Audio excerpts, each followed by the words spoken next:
On laisse aller. Ok, on va y aller. Bonjour, chers collègues, bonjour, chers amis de partout l'Afrique et le monde. C'est un plaisir pour moi donc de partager avec vous ce matin ce euh, sujet très important que j'ai intitulé La fracture de la verge, l'accident aux conséquences redoutables qui surprend au cœur du plaisir sexuel. Et pour y arriver, on va suivre le plan classique diagnostic et traitement. Alors, l'érection est la condition utile pour une sexualité normale lorsqu'on est un sujet du sexe masculin. C'est un événement magique qui va rendre rigide un élément qui est d'allure souple au départ et par un phénomène, un mécanisme très simple qui va consister en le remplissage des corps caverneux qui sont des éléments à l'intérieur de la verge pour lui conférer une rigidité utile pour donc les rapports sexuels. Malheureusement, ces relations sexuelles peuvent faire l'objet d'un accident, pas de la circulation routière, mais un accident, une fracture donc de la verge, en réalité une fracture caverneuse qui constitue en réalité la lésion de base. C'est une urgence andrologique parce que dans les 24 heures qui suivent après l'événement, il faut s'arranger donc pour se faire prendre en charge au risque d'avoir des complications parfois difficiles à récupérer. Nous allons donc commencer par les généralités pour installer le sujet avant d'aller plus loin. Nous allons définir donc la fracture de verge comme étant une rupture de l'albuginé d'un ou exceptionnellement des deux corps caverneux associés parfois à une lésion urétrale et survenant généralement lors d'un faux pas tupoïde. D'un événement qui est rare, l'intérêt est triple. Et il est, sur le plan épidémiologique, un événement qui est rare, qui va survenir chez un sujet adulte jeune, parce que c'est à cet âge-là que on découvre le sexe et qu'on pratique le sexe avec aisance et avec beaucoup de, de, de, de séances, je vais dire. L'activité sexuelle est intense à cet âge-là. Donc, c'est justement à cet âge que cet événement va survenir. L'intérêt est diagnostique. Le diagnostic est clinique. Exceptionnellement, à, euh, on peut être arrivé à faire des examens complémentaires lorsque le diagnostic n'a pas été fait et que le patient revient plus tard avec une érection qui ne marche plus. Vous interrogez, vous découvrez que probablement il a une fracture de la verge et que cette fracture a créé des dommages pour lesquels il vient en consultation. Là, on peut faire un point à l'imagerie. Et l'IRM est l'examen qui permet vraiment de mettre en évidence le défect. L'intérêt est thérapeutique. Il faut retenir que le traitement est chirurgical. Dans l'ancien temps, les gens ont proposé des traitements médicamenteux, mais ces traitements médicamenteux n'ont pas fait leur preuve. Et les patients pour lesquels un traitement médicamenteux a été fait, dans la langue, ont présenté des complications. Donc, cette méthodologie de prise en charge a donc été abandonnée dès lors. Donc, retenez que le traitement est chirurgical et doit être réalisé dans les 24 heures qui suivent la survenue donc de la fracture de la verge. Un petit rappel anatomique pour nous permettre de comprendre comment les choses se passent. Il faut savoir que dans le pénis, nous avons trois corps cylindriques, les deux corps caverneux qui se joignent et le corps spongieux. Les corps caverneux sont unis par un septum perméable qui permet les échanges de sang entre les deux corps caverneux. Et il faut savoir que les corps caverneux sont entourés par une albuginée qui est une membrane inextensible et qui va fonctionner sous l'effet donc d'un phénomène véno-occlusif. Les corps caverneux fonctionnent comme une éponge vasculaire qui va se remplir et se dilater. Il y a un système musculaire lisse et des cellules endothéliales qui y sont contenues et qui vont permettre donc une distension des corps caverneux, ce qui va donc permettre de passer de l'état de flaccidité de la verge à l'état donc d'érection. Donc, ce que je viens de décrire, voici le schéma qui le montre bien. Là, vous avez le corps spongieux qui abrite l'urètre. Vous avez le gland. Vous avez les deux corps spongieux qui sont unis par le septum, donc derrière là. Et vous avez le périnée. Je ne vais pas perdre du temps là-dessus. Le pénis est vascularisé par l'artère pudendale interne, branche de l'artère iliaque interne. Je ne vais pas détailler les autres vaisseaux. Elle est drainée par la veine pudendale interne, donc branche de la veine iliaque interne. Cette coupe de la verge, vous voyez bien que la structure que cet organe présente, je vais m'intéresser aux caverneux, qui sont entourés par donc l'albuginée, l'urètre qui est abrité par le corps spongieux et les vaisseaux. Vous voyez, le pénis est très vascularisé.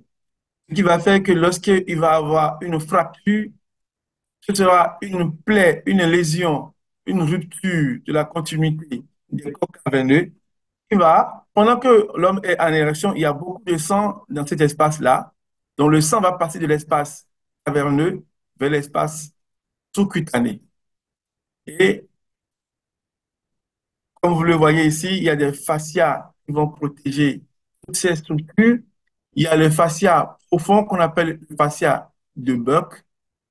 Ce fascia-là, lorsqu'il est rompu, va migrer exactement sous la peau et entraîner un édème périnéal en aile de papillon. Donc, il y a des fractures qui sont très violentes. Le cas de flaccidité, l'albuginée mesure 2 millimètres de diamètre. Donc, c'est épais. Mais lorsque le pénis passe à l'état d'érection, elle est beaucoup plus fine. Vous comprenez, lorsque vous prenez une balle de baudruche et que vous voyez, vous évaluez son l'épaisseur de la paroi et que vous soufflez dedans, et quand vous soufflez, plus vous soufflez dedans, plus la membrane de la balle de baudruche va s'amincir. Donc, ça passera donc à 0,25 mm, ce qui va rendre donc la membrane plus fragile et favoriser la survenue de la rupture lorsque la mécanique des rapports sexuels se fait avec beaucoup de violence.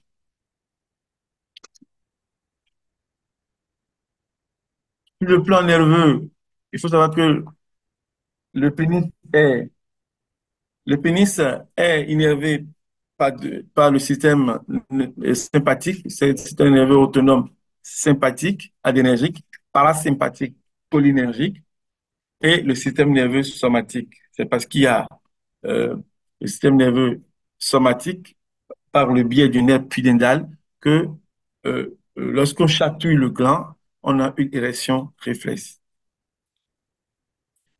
Là, vous avez la neurophysiologie de l'érection. Il faut savoir que pour entrer en érection, il y a des stimuli visuels, auditifs, olfactifs, émotionnels, selon la sensibilité de celui dont il s'agit. Visuel, lorsque vous voyez une fesse tourner pour entrer en érection, vous voyez le visage, la poitrine d'une femme, cela peut vous stimuler et déclencher l'érection. Vous entendez, vous suivez, vous ne regardez même pas, mais vous entendez quelqu'un jouer à distance une vidéo pornographique. Rien que le son qui est émis peut vous amener à entrer en érection. Donc, il y a beaucoup de situations qui peuvent amener une femme vous fait une bonne déclaration d'amour et vous avez été impacté par son discours, donc vous allez entrer en érection. Donc, une fois que le cerveau est sensibilisé par ces stimuli, un influx est envoyé au centre racco-lombaire qui, lui, va envoyer un influx au plexus sacré parasympathique et qui va donc implémenter son action périphérique sur le système nerveux de la verge et déclencher donc l'érection. Ce schéma est un schéma qui permet d'apprécier un peu comment est-ce que les espaces intracaverneux, qu'on appelle les espaces sinusoïdes, se relâchent et se remplissent de sang pour favoriser la rigidité donc de la verge. Alors, quels sont les mécanismes par lesquels la fracture de la verge va survenir? Il y a sur la verge en érection, vous allez avoir une flexion ou une coudure contrariée des corps caverneux. C'est un monsieur qui est en érection et qui va faire subir à sa verge une flexion forcée, c'est-à-dire ça ne se fait pas forcément par la main. Il y en a, on va voir les situations dans lesquelles ça arrive tout à l'heure.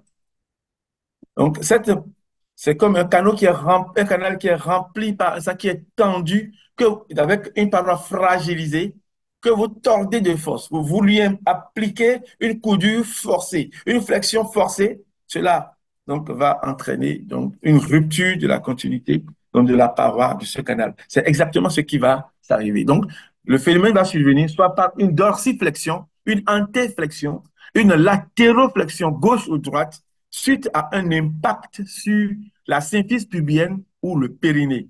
Nous verrons tout à l'heure les positions dans lesquelles ce phénomène va donc survenir. Et vous savez que la pression intracaverneuse dans une érection normale est de 100 millimètres de mercure. Mais pendant la torsion, la pression augmente de façon inattendue et peut passer jusqu'à 1500 mg de mercure, ce qui donc va entraîner cette rupture de l'albuginé qui entoure le corps caverneux et faire passer le sang du milieu caverneux vers le milieu sous-cutané et cela pourra être constaté à l'examen physique. Le mode de survenue, on a le grand mode connu de tous les temps qu'on retrouve dans près de 80% des cas, c'est le faux pas du coït. Le faux pas du coït, donc par flexion au coudu contrarié des corps caverneux. Ça, on l'a dit tout à l'heure. Donc, quand on parle de faux pas de coït, c'est que le coït est en cours, mais la partenaire ou le partenaire s'éloigne de l'objectif plus loin que la longueur normale de la verge. Si c'est la femme dans une position d'andromarque, lorsque la femme dans les ébats, sous la pression donc, de l'émotion sexuelle, elle peut aller au-delà en levant. Donc, la position de marche, je rappelle, c'est la position où la femme est au-dessus de l'homme. Donc, elle fait des va-et-vient en montant et en descendant. Donc, elle peut, en montant, monter au-delà donc de la longueur de la verge et en revenant, avec toute l'énergie et la puissance motivatrice, elle vient contondre donc, la verge et lui imprimer soit une dorsiflexion, soit une antéflexion, soit une latéroflexion. Cela dépend de l'angle, donc de son impact de retour. Et cela va entraîner la rupture donc, de la verge. Donc, c'est conseillé pour éviter ce genre de situation. Lorsque il y a une femme qui est au-dessus de vous, de la ceinturer avec votre avant-bras pour qu'elle n'aille pas plus loin que la longueur de votre verge. En tout cas, je sais que dans certains pays, on a des longueurs de verge qui vont jusqu'à 20, 22 centimètres et peut-être au-delà. Eux, ils vont rarement faire des fractures, sauf si, étant habitués à cela, la femme prend ses risques. Alors, on assiste également à des manipulations forcées de la verge chez des patients masturbateurs. Il y a le phénomène qu'on appelle le Tagandan, qui est un phénomène qui est fréquent dans dans les pays maghrébins où la veille, on veut empêcher la veille, on veut empêcher l'éjaculation en complément et en cordon à la veille. Cela favorise donc la fracture de la veille. On peut avoir une chute sur une veille en érection. Vous êtes en érection et on vous pousse par inadvertance et vous tombez sur un élément contondant, vous allez avoir une fracture de la verge. Ou lorsqu'on vous donne un coup de pied sur une verge en érection, vous pouvez avoir une fracture de la verge. Le changement brutal de position lors des érections nocturnes peut entraîner cette coudure contrarier donc au corps caverneux et donner cette fracture de la reine. Il y a des positions sexuelles favorisantes, comme je l'ai dit, l'andromate et la levrette. La levrette, c'est la position dans laquelle l'homme aborde la femme par derrière. Bon, quand il dit la femme, aujourd'hui, il y a des homosexuels, il n'y a pas que les femmes qui sont abordées par derrière. Donc, lorsque vous abordez la femme par derrière, vous pouvez, en faisant l'aller et le retour, aller cogner, parce que lorsque la femme est en position pour exposer son derrière, vous allez avoir le coccyx en haut, le pubis est en bas, d'accord? Et donc, vous pouvez heurter soit le coccyx par le haut et le pubis par le pubis, c'est peu probable dans cette position. Donc, cette position aussi peut favoriser. Quelles sont les conséquences donc, de ces événements? On va assister à la déchirure de l'albuminé, qui va être une déchirure souvent linéaire, transversale, oblique ou irrégulière, avec un caillot donc, qui va être à l'orifice d'entrée donc, de la plaie. Alors, la lésion peut être unilatérale, partielle ou bilatérale. Cela dépend cela dépend de la situation, de la violence, donc de l'énergie avec laquelle l'accident est survenu. La longueur donc de la lésion peut varier de 0,5 cm à 4 cm. Ça peut aller. Donc, moi, j'ai déjà vu des lésions qui sont assez larges. C'est plus facile à suturer de toute façon. Et on peut avoir associé à cela une rupture de l'urètre qui peut être partielle ou totale, parce que le tout dépend de l'événement. Donc, le traumatisme peut être tellement violent que le choc se transmet au corps spongieux avec rupture donc, de l'urètre. Lorsqu'il y a rupture du fascia de Buck, on a un œdème périnéal en L2 papillon. Donc voilà ce schéma résumé, ce qui se passe. Donc, vous avez les deux corps caverneux, le gland qui est là, et après, quand ça se casse, les mentons se font. Voilà. Toujours les mécanismes, le siège. Habituellement, la lésion survient en amont du ligament suspenseur de la lèvre au tiers proximal. Les lésions surviennent beaucoup plus au tiers proximal que au tiers distal. En général, un seul corps caverneux est touché, mais la lésion peut être bilatérale. Et cela, lorsque vous avez une lésion bilatérale, vous pouvez donc euh, vérifier s'il n'y a pas une lésion de l'urètre, parce que généralement, c'est dans les fractures caverneuses bilatérales que nous avons donc des lésions de l'urètre. On peut avoir des lésions du corps spongieux qui sont associées généralement dans 20% des cas. Alors, comment est-ce qu'on pose le diagnostic de la fracture de la verge? Quelles sont les circonstances de découverte? Donc, c'est des patients qui vont venir donc en consultation, qui vont vous dire qu'ils étaient donc en plein ébat sexuel quand ils ont entendu un craquement avec une douleur vive qui est suivie d'une détumescence rapide. Ils assistent donc immédiatement à l'augmentation du volume de la verge avec une déformation et un changement de couleur, surtout sur peau claire. Donc, vous pouvez également avoir une urétroragie, une dysurie, voire une retention d'urine selon qui est atteinte ou non donc de l'urètre. L'examen physique, vous allez découvrir à l'inspection une augmentation du volume de la verge. Je n'ai pas retrouvé l'image que je voulais mettre dans la diapo, mais j'ai trouvé une image qui va passer tout à l'heure. J'avais une très belle image que j'avais captée, que j'ai gardée, j'ai changé de PC, donc je ne l'ai pas retrouvée. Donc, ces deux-là deviennent tellement volumineux, mais sur peau noire, il n'y a pas d'accentuation de la couleur, mais c'est plutôt sur peau claire. Lorsque vous avez un frais qui est clair, lorsque ça survient à cause de l'hématome, vous allez avoir une couleur rouge, rouge vin, en quelque sorte, donc de rouge au vin ou carrément noirâtre de la verge qui prend du volume. On parle donc de déformation en forme d'aubergine. Vous pouvez avoir une ecchymose localisée hmm, sur le corps de la verge ou un hématome massif et vous constatez qu'il y a une déviation de la verge vers le côté qui est sain. Le côté qui est sain, donc, va dévier la verge. Donc, voilà une image qui permet d'avoir une idée d'une bourse après une fracture. Alors, toujours à l'examen physique, il faut procéder à la palpation. Cette palpation va préciser le site de fracture en précisant la position donc, de l'hématome. Évaluera donc la consistance, souvent molle, d'accord, de la lésion sous une peau saine. Et cette palpation douce peut mettre en évidence un point douloureux, exquis et parfois même le défect.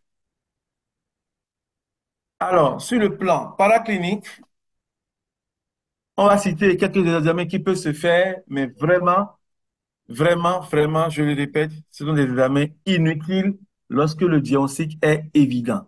Lorsque le diagnostic est évident, pas besoin d'aller, parce que vous allez perdre le temps pour aller demander des bilans, histoire d'exposer votre patient à des complications. Encore que déjà, dans nos hôpitaux, même universitaires africains, lorsque vous demandez un bilan, les gens mettent une éternité pour le réaliser et cela peut compliquer les choses. Donc, c'est vraiment lorsque il y a un doute diagnostique. Et il faut savoir que ces examens vous ramèneront des faux négatifs quelquefois. Il y a la cystoscopie qui est une technique d'exploration endoscopique donc de la vessie en passant par donc l'urètre. Donc c'est autant de l'urétroscopie qu'on va évaluer s'il y a une lésion urétrale ou non. Il y a l'urétrographie qui est une technique radiologique qui utilise les rayons X pour opacifier l'urètre et pour constater qu'il y a un passage donc, du liquide par le défait et ça permet de conclure. On peut faire une cavernographie, c'est un examen qui n'est pas facile. On injecte un produit de contraste dans les corps caverneux et on fait des radios. Cela peut permettre de mettre en évidence le défait ou une image d'arrêt. Donc, je répète, pas des examens à faire obligatoirement, c'est pas nécessaire. C'est en cas de doute, vraiment en cas de doute, que vous allez les demander. L'échographie, elle va se faire, on fait généralement couler du liquide par l'urètre et puis on pose la sonde sur la verge et on fait des coupes pour apprécier et on peut donc mettre en évidence cette défaite-là. Les inconvénients de cet examen. C'est un examen opérateur dépendant et si la déchirure est petite, elle peut passer inaperçue. L'hématome peut aussi masquer le défect et il faut savoir que cet examen n'élimine pas le diagnostic de fracture. L'IRM, heureusement ou malheureusement, c'est cher, mais c'est ça qui permet vraiment de confirmer le diagnostic en montrant donc une extravasation de produits de contraste autant injectés. Alors, quelle est l'évolution de cette pathologie lorsque la fracture survient et que rien n'est fait? L'évolution se fait spontanément vers une cordure résiduelle de la veille. C'est un patient qui a fait sa fracture et qui commence par constater dans les semaines qui suivent que lorsqu'il rentre en érection, il y a une cordure donc, qui va s'installer. Le menton peut s'infecter et donner un abcès pénien. La cicatrisation de la plaie visqueuse va donc donner des plaques donc, qui justifieront donc la coudure. Parfois, il va avoir un hématome persistant parce qu'à chaque fois que ce patient va rentrer en érection, le sang va passer du milieu caverneux vers le tissu sous-cutané. Et généralement, cela peut être responsable de direction si la rupture est bilatérale. Lorsque la lésion intéresse les deux corps caverneux, ce patient, si on ne l'opère pas à temps, peut être exposé à des difficultés érectiles, voire une dysfonction érectile sévère. Parmi eux, il y a certains donc qui vont présenter des douleurs péniennes au moment du coït, des douleurs péniennes percoïtales. Mais lorsque la lésion est traitée, l'évolution est toujours favorable. Les complications sont rares. Alors, faut-il faire un diagnostic différentiel? Il y a quelques événements qui se produisent au niveau de la verge, qui peuvent se produire aussi et au niveau de la verge, mais qui vont entraîner des déformations de la verge, mais qui ne sont pas des fractures de la verge, c'est des ruptures de la veine dorsale de la verge. Vous allez avoir un hématome sous-cutané. Il n'y a pas de douleur, il n'y a pas de craquement, il n'y a pas de détumescence.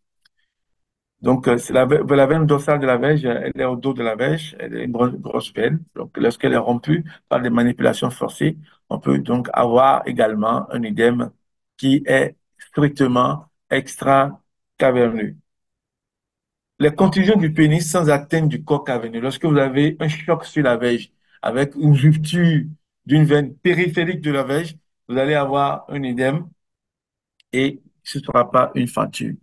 Lorsque, vous pouvez également, lorsqu'il y a rupture du ligament suspenseur de la verge, vous pouvez, le ligament suspenseur de la verge, c'est le ligament qui le soutient et qui le rattache donc, au pubis. C'est un élément fibreux. On peut, au cours d'un certain choc, assister à ce genre de lésion. J'ai déjà vu ça chez des patients. Après, il y a un traumatisme très violent, le polytraumatisme généralement. Le diagnostic étiologique qui ne se pose pas, c'est les événements qui conduisent à la survenue donc de cette maladie, de cette fracture que j'ai répété, c'est tout simplement le faux pas de coït, les manipulations forcées, hein, les chutes de hauteur, etc., etc. Alors, le traitement donc des fractures de la verge a pour but de réparer les lésions, de préserver les fonctions de copulation et de mission et de prévenir et traiter les complications lorsqu'elles surviennent. Les moyens médicaux dont nous disposons sont les antalgiques, les anti-inflammatoires pour calmer les douleurs post-opératoires, les anti-androgènes pour abolir l'érection pendant le temps de la cicatrisation caverneuse, les benzodiazépines utilisées parfois au lieu des anti-androgènes, les antibiotiques pour prévenir ou traiter les infections et une sonde urinaire pour cathétériser l'urètre pendant l'intervention et pour sécuriser l'urètre lorsqu'il y a une lésion urétrale. Les moyens chirurgicaux vont consister donc en une albuginographie, c'est tout simple. On ouvre, on ouvre la verge au niveau sous-coronal, on déshabille donc la verge, on recherche le défect ou les défects. Souvent, il y a il y a un caillot de sang qui va être à l'entrée donc de la plaie caverneuse et qui va expliquer, qui va permettre de repérer donc le défect au niveau du corps caverneux. Donc, lorsqu'il y a, on fait l'albuminographie, on parle encore de cavernographie. S'il y a une lésion de l'urètre, on fera une urétroplastie, c'est juste des points séparés que nous faisons d'habitude. Et on peut faire une urétroplastie par résection anastomose termino-terminale lorsque la lésion n'est pas vitale et qu'une sténose s'est installée. Parfois, on peut être amené à faire des sutures vasculaires lorsqu'il y a une rupture d'un vaisseau pendant le phénomène. Alors, deux principales voies d'abord, c'est la voie circonférentielle sous-coronale que je viens de décrire et la voie élective latérale, c'est-à-dire la voie élective latérale, vous avez un hématome qui est bien circonscrit, vous incisez en regard de l'hématome et vous recherchez la brèche et vous la fermez. Cette voie élective peut prêter à erreur parfois, peut prêter à erreur parce que ça ne permet pas une très bonne exploration donc de la lésion. On n'arrive pas à faire un bilan lésionnel convaincant. Donc, l'autre technique permet d'exposer tous les deux corps caverneux et on est donc plus à l'aise. Voilà pourquoi la voie d'abord circonférentielle sous-coronale est préférée. Donc, le principe, je l'ai déjà dit, il faut évacuer l'hématome, faire le contrôle de l'hémostase, faire la biogénographie et Et comme je l'ai dit, l'intelligence circonférentielle permet une meilleure maîtrise de la situation. Alors, quelles sont les indications? Le traitement chirurgical précoce représente actuellement le traitement de référence de la fracture de la verge. Donc, dans tous les cas, le traitement chirurgical précoce est la référence, le gold standard. Lorsque la fracture est survenue avec des lésions nettes, on fait simplement la suture de la virginée, on met des antalgiques, le benzodiazépine ou un anti-androgène, comme je l'ai dit, pour un temps, tant que la brèche se cicatrise. Si la lésion est urétrale, on fait l'urétrographie. Lorsqu'elle est totale ou lorsqu'elle est vue tardivement, lorsqu'il y a une section totale de l'urètre, ou si lorsque on voit le malade tardivement pendant qu'une sténose est là, on fait une anastomose terminale. Donc, plus on la demeure pendant 21 jours et antibiothérapie. Lorsqu'il y a une lésion vasculaire, on fait une réparation chirurgicale. Traité, 95% de bons résultats sont obtenus et non traités, quelques complications peuvent survenir. Des complications précoces, que sont l'infection, les œdèmes et la nécrose cutanée. Les complications tardives, que sont l'incubation et l'induration pénienne lorsque le patient n'est pas opéré. Donc, sur ce patient que j'ai opéré moi-même, vous voyez la brèche caverneuse est bien exposée là et la suture est réalisée. Vous voyez, les points de suture sont là. Et ce patient va très bien. Puis qu'on l'a opéré, il a repris son activité sexuelle et tout va bien. Une peau claire, comme je vous le disais, l'aspect en aubergine de la verge se constate et se voit beaucoup eczéma. Il n'y a pas de lien entre la taille de la verge et la survenue de la fracture. C'est vrai qu'on a tendance à croire que lorsque plus la verge est longue, plus elle va avoir de facilité à à se tordre.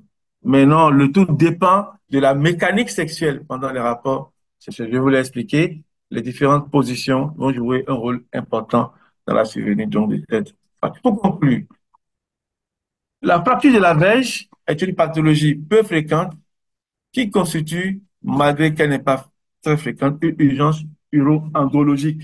Il faut savoir que dès que ça survient, il faut faire recours au chirurgien urologue pour se faire prendre en charge dans les heures qui suivent pour s'assurer une sexualité sécurisée dans les années à venir. C'est une pathologie qui survient chez l'adulte jeune sexuellement actif. Le diagnostic est essentiellement clinique.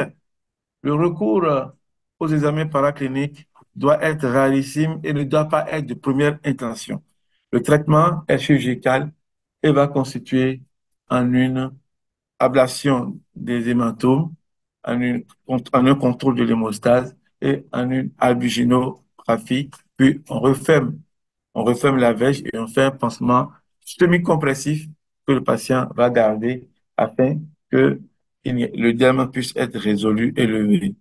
Donc, je suis à la fin donc, de la présentation et je vous remercie pour votre attention.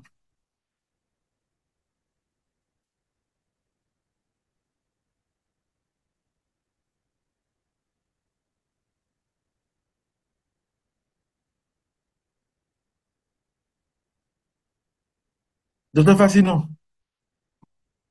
Oui, je suis là. C'était mon micro qui était fermé. OK. Merci beaucoup à vous pour cette belle présentation. Et comme nous avons déjà l'habitude, nous allons passer à la phase des questions-réponses. Donc, si vous avez des questions, des interrogations par rapport à la thématique d'aujourd'hui, il suffit de lever la main et vous aurez la parole. Merci.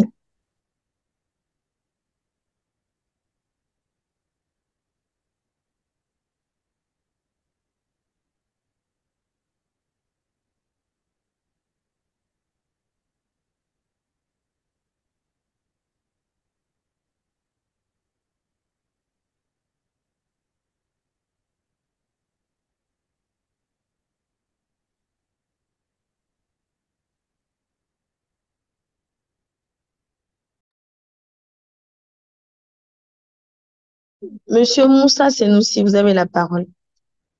Merci de vous présenter, de poser votre question. Merci beaucoup. Moi, c'est Moussa Senoussi, j'interviens depuis le Tchad. Nous remercions le professeur pour sa belle présentation. C'est une présentation tellement fructueuse. C'est un sujet aussi important, bien qu'il est rare. Ici, nous voulons s'assurer et nous voulons demander au professeur, donc, au vu de cette présentation, donc, on parle de fracture de la verge, que lorsque la verge est en érection, donc nous nous demandons, est-ce qu'il y a des cas où on peut avoir une fracture de la verge en état de flaccidité, c'est-à-dire une verge qui n'est pas en érection? Est-ce qu'il y a des cas qui ont été décrits? Ma deuxième préoccupation, c'est quelle est l'attitude du médecin généraliste devant une fracture de la verge. Souvent, nous exerçons dans des coins qui sont reculés et on reçoit aussi très rarement de cas de fracture de la verge. Donc, aux urgences, qu'est-ce qu'il faut faire? Et nous avons compris maintenant avec le professeur que c'est une urgence andrologique dont le traitement est chirurgical. De ce fait, quels sont les moyens ou bien les conditions dans lesquelles on doit référer ce patient vers un chirurgien andrologue? Merci.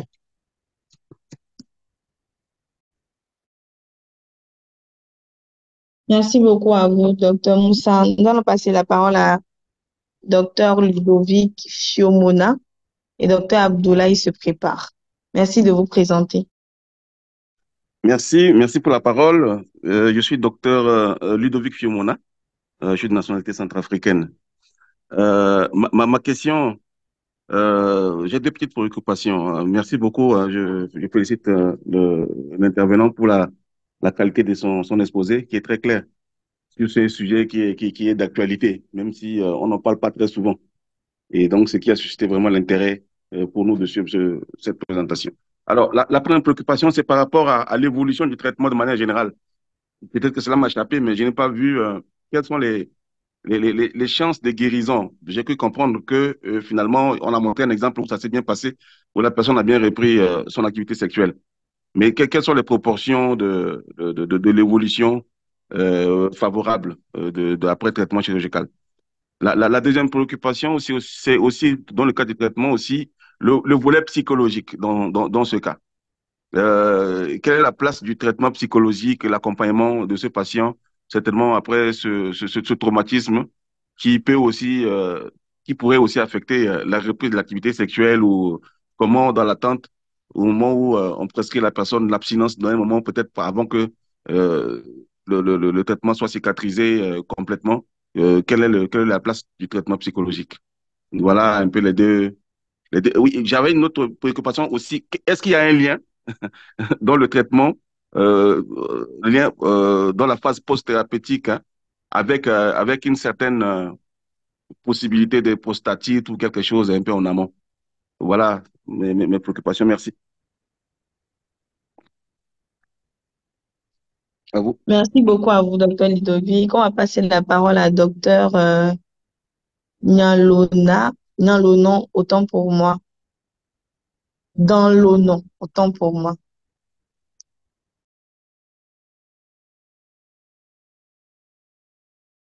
Ok, merci beaucoup, docteur, de votre présentation. Ici, c'est Galono Rodrigue, je ne suis pas docteur, infirmier diplômé d'État béninois. La question que je m'en vais poser est combien de temps après le traitement chirurgical, le patient peut reprendre toute activité sexuelle? Et dans le cas d'une fracture de pénis, est-ce que cela entrave dans l'avenir les fonctions sexuelles et reproductives? Merci. Merci beaucoup à vous. Il y a docteur Traoré qui a levé la main. On va lui donner la parole, puis après, on va donner la parole au professeur. Docteur Traoré, vous avez la parole. Merci de vous présenter. Ok, merci à notre cher maître pour sa brillante présentation. Je suis le docteur Traoré Diakaria. Je suis DES en cardiologie à l'université Joseph Kizerbo de Ouagadougou. Bon, j'ai une préoccupation, peut-être cela va se transformer en question. Est-ce que dans votre contexte de pratique, vous avez déjà vu des cas de thrombose de la verge? Voilà, des cas de thrombose de la verge. Et si c'est le cas, est-ce que ça ne sera pas un diagnostic différentiel par rapport au cas de fracture de la verge? et quel traitement bon, vous proposez dans le cas de thrombose de la verge. Bon, comprenez un peu, je suis voilà, DES en cardio, donc tout ce qui est thrombose vraiment me tient à cœur, d'où l'intérêt que je porte à cette question. Merci à vous, cher maître.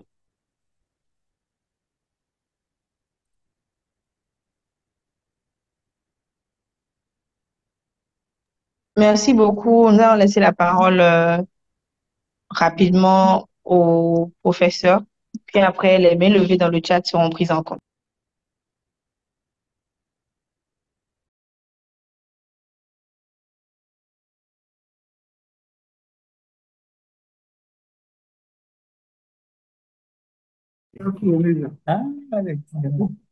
Donc, je réponds rapidement à la parole pour répondre aux questions qui ont été posées.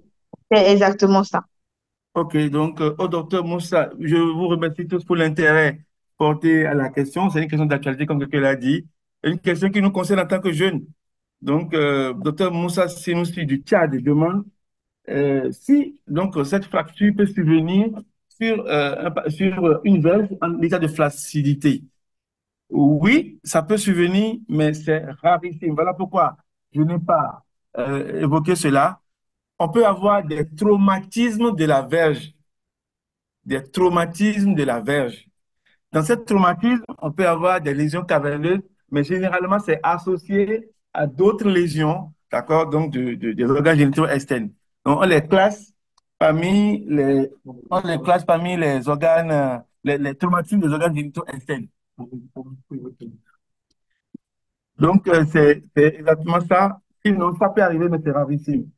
Ce qu'il faut retenir, ce qui va être fréquent auprès de vous, c'est les traumatismes sur verge en érection. Voilà. C'est l'attitude du médecin généraliste. Et il faut dire que le médecin généraliste doit, dès qu'il fait le diagnostic, référer. Il n'y a pas de traitement médicamenteux qui guérit de la fracture de la verge. C'est un traitement purement chirurgical.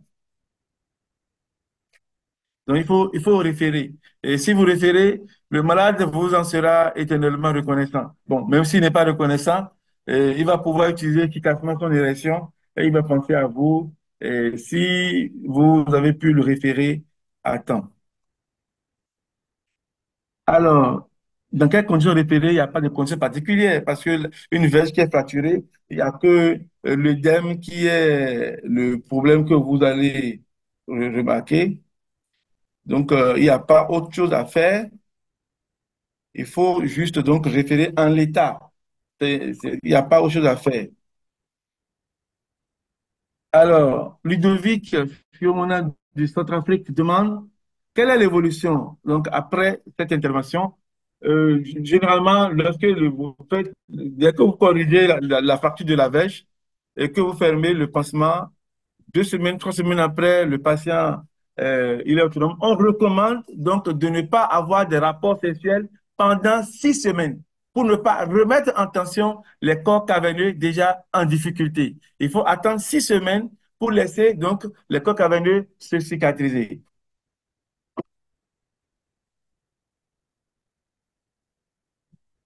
Alors, euh, les patients que j'en ai opéré dans ma carrière, hein, au moins au minimum une trentaine déjà.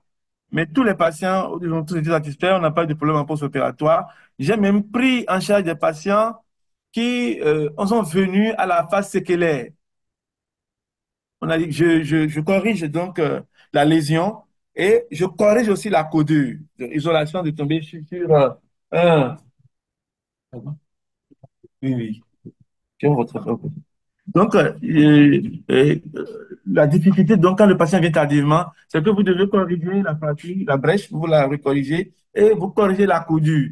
Donc, c'est ça. Donc, avec ces patients, j'ai eu de très bons résultats. J'ai eu de très, très bons résultats aussi.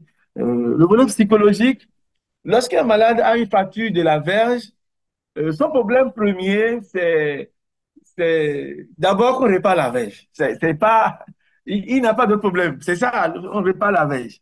Et vous ne pouvez jamais imaginer combien se sent traumatisé un homme qui voit menacer sa capacité d'érection.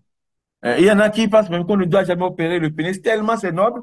Il faut pas l'opérer, mais on les rassure et on les opère pour, on les opère donc pour leur garantir donc cette érection. Donc, il faut savoir que c'est comme ça que ça se passe. Il n'y a pas de volet.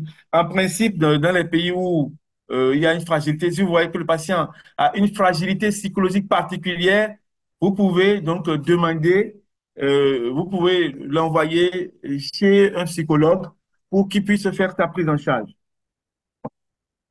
Voilà. Donc, c'est en fonction. Quand vous évaluez le terrain, vous pouvez donc demander donc, que le patient aille.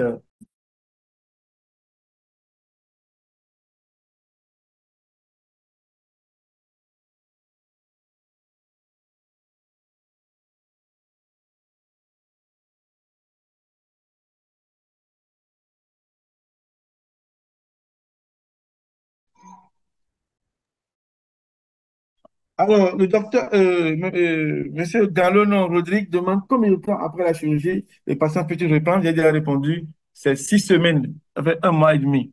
Donc, il faut patienter une semaine jusque la plaie caverneuse qui a été suturée, plus cicatrisée, pour ne pas s'exposer à une seconde rupture au même endroit. Ça peut arriver si vous vous pressez. J'ai déjà opéré un militaire comme ça, dès qu'on l'a libéré, 3, 4 jours après, quand il est rentré, il est allé essayer, il a commencé à avoir mal, on a dû le hospitaliser, on a refait le bandage et on l'a mis sous anti-androgène pour l'obliger à se calmer parce que il ne s'est pas calmé. Alors, les thromboses de la verge, comme diagnostic différentiel, peuvent être évoqués. Pourquoi pas? Pourquoi pas? Parce que dans la thrombose de la veine, vous allez avoir un édème de la verge qui peut s'étendre jusqu'au gland, qui peut s'étendre jusqu'au gland. Donc, le fait qu'une partie de la verge prend du volume peut faire évoquer le diagnostic différentiel. Mais pour écarter, c'est les conséquences de survenue, c'est l'étendue donc de la lésion. Donc, docteur Traoré, vous avez bel et bien raison donc, de poser cette question. J'espère avoir répondu à toutes les questions.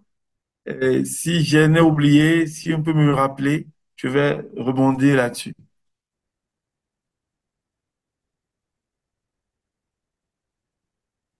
Docteur Facinon,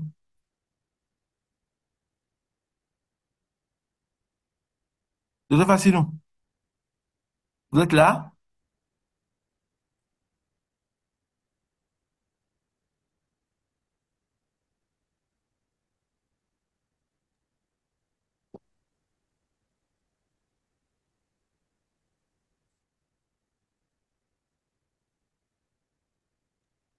Merci beaucoup, professeur, pour les réponses. Il y a Dr Abdel Noga qui a levé la main. Je pense que Dr Traoré, c'est une vieille main. Dr Noga, vous avez la parole. Merci pour la parole. Je voudrais d'abord dire merci au cher maître pour la présentation. Je suis docteur Abel Ndongar, un médecin généraliste au Tchad. Je suis un Tchadien. Bon, au fait, j'aimerais juste revenir sur les moyens thérapeutiques. Vous avez cité les anti-inflammatoires, au fait.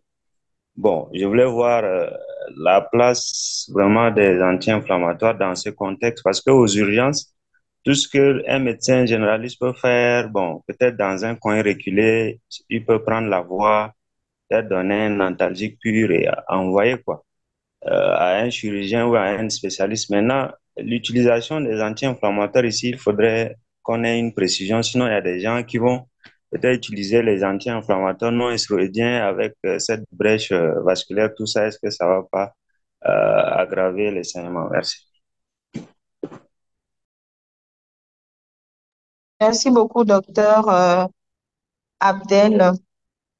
Il y a docteur Al-Mustafa qui a levé la main. Vous avez la parole. Et docteur Michoak qui a posé la question, quelle est la durée de la prise en charge chirurgicale avant l'accident? Docteur Al-Mustafa, vous avez la parole.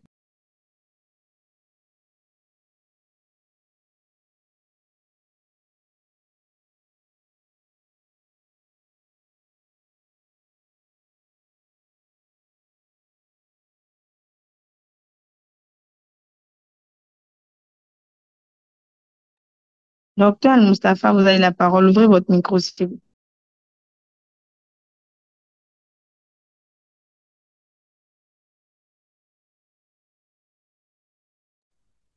D'accord, merci beaucoup. Merci à docteur pour sa présentation. Et moi, je suis Al-Mustafa Issa, médecin généraliste. Je suis à Niamey. Donc, ma première question a été prise en compte, c'est par rapport à la durée de l'abstinence. Ma deuxième, c'est de savoir si la cicatrisation est toujours totale ou bien il y a des problèmes après. Ok, merci.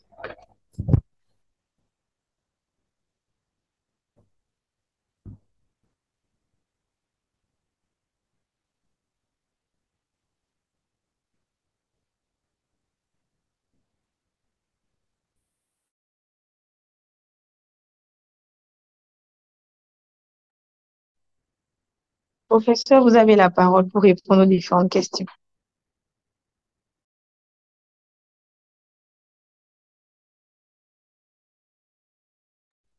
Voilà, je commencerai par la question du docteur Mikaga, qui demande quel est le délai de la prise en charge chirurgicale juste après l'accident. C'est 24 heures normalement, mais même au-delà de 24 heures, si vous découvrez, envoyez chez l'urologue, sinon le patient sera exposé aux complications. Le docteur Ndonga du Tchad a demandé quelle est la place des anti-inflammatoires. Les anti-inflammatoires sont utilisés en post-opératoire comme des antalgiques palier 2, pas pour plusieurs jours, généralement 2 jours maximum. Maintenant, il faut dire que la raison pour laquelle on n'a pas besoin de mettre des antalgiques après une fracture de la verge avant d'évacuer, de transférer, c'est que après le craquement, la douleur et la fusion de l'œdème, il n'y a plus de douleur. Vous avez un pénis qui est très volumineux et un patient qui n'a pas mal.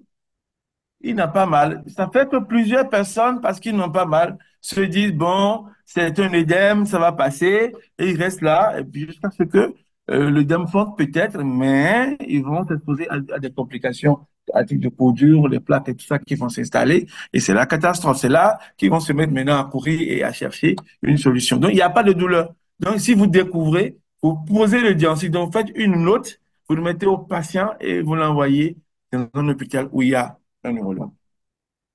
Docteur Al-Mustafa de Niamey demande si la cicatrisation est toujours totale. Oui, la cicatrisation est toujours totale. La suture se fait avec du fil très fin et il faut s'assurer que la brèche est bien fermée et que les nœuds sont bien serrés. De toute façon, si vous ne fermez pas bien, lorsque vous faites le pansement, il va commencer à se mouiller parce que vous n'avez pas bien fait. Donc, généralement, il faut bien fermer.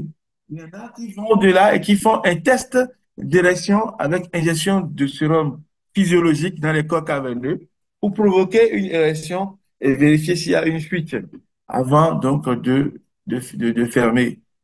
Bon, c'est pas indispensable. Quand c'est fermé, c'est que c'est bien fermé. Mais en cas de doute, vous pouvez donc procéder à cela. La situation est toujours bonne. Alors, Michoaga, voilà, donc j'avais déjà essayé de répondre à ça. Donc, je viens de répondre aux questions qui étaient en instance. De toute façon, vous avez la parole. Merci beaucoup pour les éclaircissements. Il y a Dr. Michoagan qui a dit aussi merci pour la réponse. Je ne sais pas s'il y a d'autres questions. On va attendre les levées de main.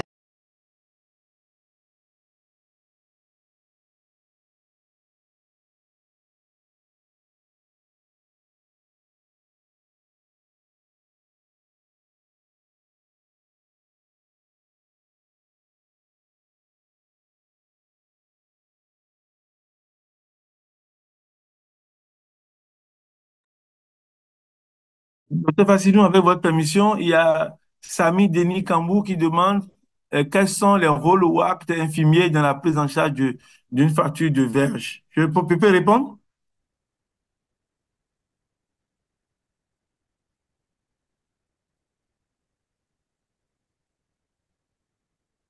Oui, bon, allez-y. OK, lorsque le patient est opéré, l'infirmier intervient à partir du moment où le patient est opéré. Donc, le rôle de l'infirmier est d'assumer une bonne surveillance post-opératoire. Les éléments donc de surveillance vont être euh, le pansement, d'abord, le pansement qui doit être sec. Si le pansement est mouillé, il faut informer le médecin. Il faut surveiller la survenue des érections. Si on opère un patient sur les coques avenues et qu'il a des érections tout le temps, vous allez avoir euh, une rupture des fils que vous avez mis, et ce qui va être une complication. Il faut surveiller, il faut faire veiller à ce que on n'envoie pas dans la salle des jeunes filles ou des femmes dont le phénotype peut provoquer une érection, parce que ça peut mettre sous tension la verge. Et donc, essentiellement, c'est cela. Les bilans post-opératoires, il faut veiller à ce que cela soit fait. Et c'est essentiellement de cela dont il s'agit.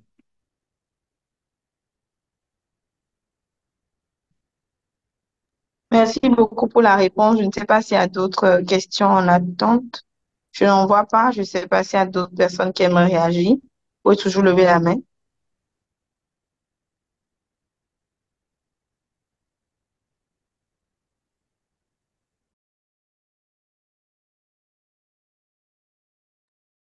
Il y a une question qui demande quelles sont les complications éventuelles en cas de prise en charge tardive.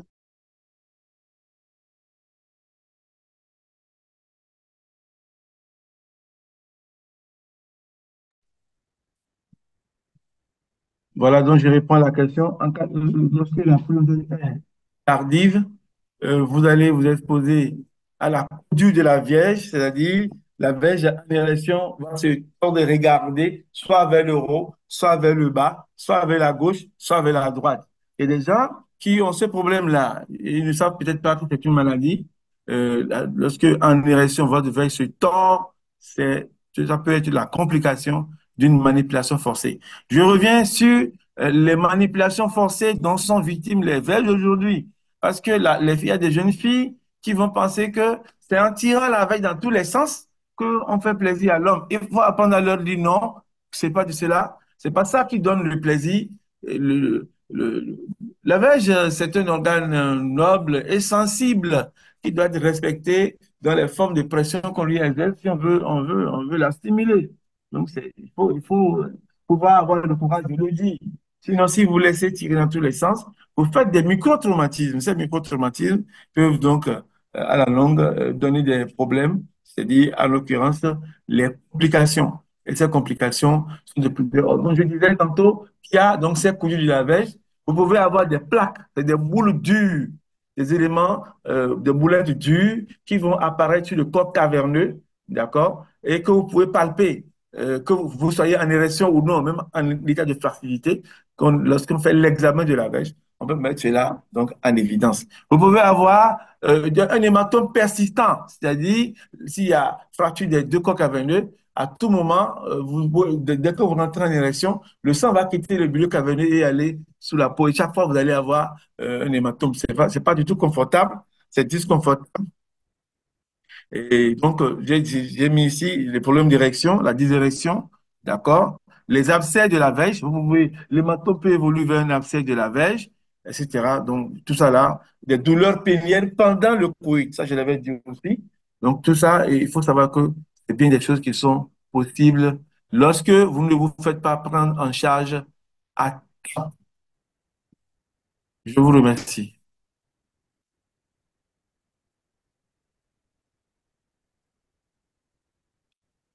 La kinésithérapie ici n'est pas nécessaire.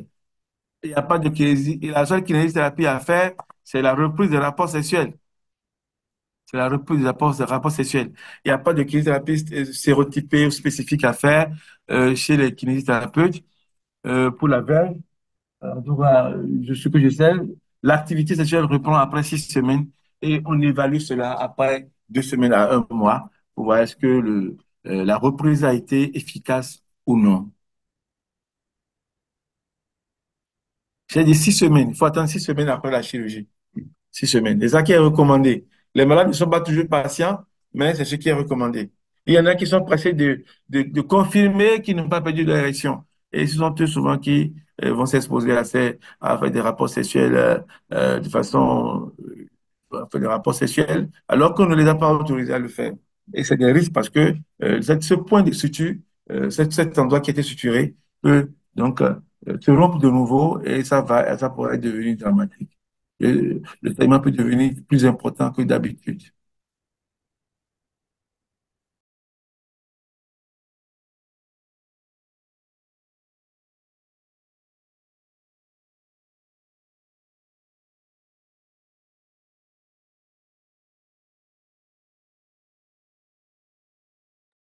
Merci, professeur, pour les différentes réponses. Je pense que vous avez déjà répondu à la dernière question. Ben, je pense qu'il y a une question qui vient d'arriver. Quel temps il faut pour reprendre l'activité sexuelle après une prise en charge chirurgicale? Il a répondu 6 semaines. J'ai répondu 6 semaines. Merci beaucoup à vous. S'il n'y a plus de questions, j'aimerais bien vous demander qu'est-ce que vous auriez aimé que nous gardions de la séance d'aujourd'hui avant que nous ne puissions clôturer? J'aurais aimé que vous reteniez, c'est ça? Oui, oui, oui, c'est ça. Mais il y a une question qui vient d'arriver encore. Je pense que la personne voulait mettre la prise en charge hygiéno-diététique. Et quelqu'un a Oui, mis, j'ai une question. il y a une question, oui. Oui, Monsieur Pouvez-vous dire Jean-Jacques, vous pouvez lever la main ou ouvrir votre micro et parler. la prise en charge hygiéno-diététique ici, il n'y a pas de prise en charge hygiéno-diététique particulière. Il faut juste observer l'abstinence sur les 6 semaines, manger normalement, boire normalement. Un homme normal doit boire minimum 2 litres d'eau par jour, minimum. Tout ça est utile pour avoir un bon flux sanguin et reprendre l'activité sexuelle après 6 semaines. Il n'y a pas de particularité sur le plan hygiéno-diététique. Voilà. J'ai une Si, question pour vous. oui, docteur Nouachap. Oui. Bonjour, professeur. Excusez-moi de vous interrompre. Je viens de prendre l'étude en cogito bloc opératoire. Je suis le docteur Wachab, je suis chirurgien urologue au Cameroun.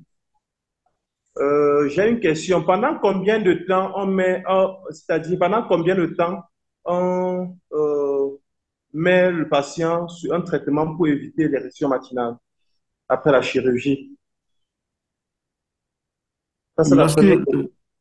oui, Allô? je, je réponds, je peux répondre directement. Oui, oui, oui, bien sûr. Oui, Oui, professeur. normalement, si on veut, si le patient est sérieux, on peut le faire 3 semaines. Mais lorsque le patient n'est pas sérieux, vous ne lui faites pas confiance, vous le mettez sous traitement pendant 1 mois et demi, pendant 6 semaines. Parce que Merci, professeur. tant qu'il est sous traitement, il n'a pas d'érection et votre chirurgie est protégée. Merci, professeur. J'aimerais savoir, après une fracture de la verge, est-ce une urgence de 24 heures, de 6 heures, ou bien on peut prendre en charge après 24 heures?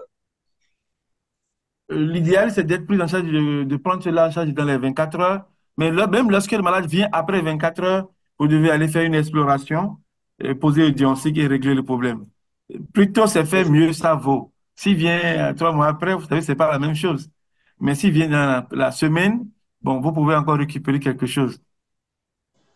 Merci, professeur. Et Oui. la dernière question, c'était comment gérer les troubles de la fonction érectile après la chirurgie? Les troubles de la fonction érectile après la chirurgie pénienne sont généralement d'ordre psychologique. D'accord. Donc, généralement, le patient qui a vu sa verge changer d'aspect, et sa verge être opérée, généralement, il peut être traumatisé. Je dis ça dépend de la personnalité de chaque patient. Donc, cela peut avoir un effet donc, sur son érection, mais c'est des effets psychologiques. C'est le stress donc, qui va donc être responsable. Et ces patients, il faut mettre des anxiolytiques, généralement mettre aussi de quoi provoquer une érection au Mhm. début. Comme ça, dès qu'il aura l'érection, il va regagner la confiance en lui-même. Et si malgré tout ça, ça ne va pas, il faut l'envoyer chez un psychologue pour une psychothérapie. Merci, professeur. C'est moi. Donc, merci à vous, professeur. Et donc, je vais donc reprendre ma question. Qu'est-ce que vous auriez aimé que nous gardions de la séance d'aujourd'hui? Merci. Ce que j'aurais aimé que nous gardions tous pour cet exposé, c'est que la fracture de la verge est un phénomène qui est réel, mais malheureusement qui est sont enregistrés parce que il y a dans la population plusieurs qui font des fractures et qui ont honte de venir se faire opérer. Donc, dès que vous avez l'occasion de tomber sur ces cas, il faut les référer en milieu spécialisé pour que les chirurgiens urologues puissent les prendre en charge efficacement pour garantir la sécurité érectile de ces patients-là. Ils ne vous oublieront jamais parce qu'un homme sans érection estime qu'il n'a pas besoin, il n'a plus besoin de vivre. L'érection est donc superposable à ce désir ardent de vivre et est devenu pour les hommes, le sujet masculin, un élément essentiel pour la vie de tous les jours. Et je vous exhorte donc à faire attention à cela si Dieu vous fait rencontrer ces cas sur votre parcours de médecin. Je vous remercie. Merci beaucoup à vous, professeur, pour cette belle communication, également pour la réponse aux questions qui ont été posées. Et donc, je vais profiter pour annoncer le prochain atelier de formation qui sera dans le mois de mai. Et le thème sera le lupus érythémateux disséminé. Ce sera pour le 11 mai. Merci de rester connecté avec nous.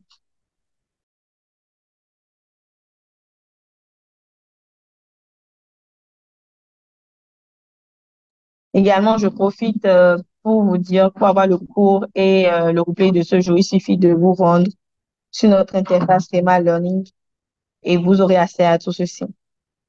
S'il n'y a rien d'autre, je vais nous souhaiter bonne journée.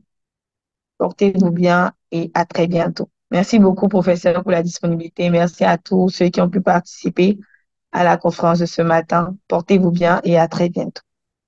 Merci, bonne journée, à très bientôt.